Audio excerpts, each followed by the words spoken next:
Pemirsa, puluhan anak di Kecamatan Banyuasin 3 dan Betung ikuti sunat massal gratis di kantor sentral layanan Universitas Terbuka. Puluhan anak di Kecamatan Banyuasin 3 dan Betung ikuti sunat massal gratis di kantor sentral layanan Universitas Terbuka. Momen libur panjang sengaja dipilih agar saat liburan berakhir bisa langsung sembuh dari lukanya. Terlihat sebagian anak-anak yang mengikuti sunat massal menangis histeris karena ketakutan. Untuk menghibur anak-anak, panitia memberikan bingkisan kepada peserta. Selain kegiatan sunat massal, masih ada kegiatan bakti sosial seperti santunan dan donor darah. Pada hari ini dinamakan kegiatan bakti sosial, yaitu kita namakan.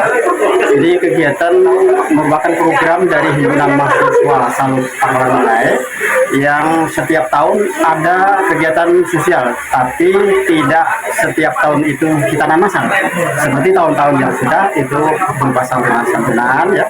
Kemudian tahun depan diperkirakan ada kegiatan sosial juga, tapi program Himas itu kalau tidak salah ini donor darah. Nah, tahun berikutnya mungkin tahun ketiga ada lagi kita namasan. Ridho Ilahi, PAL TV.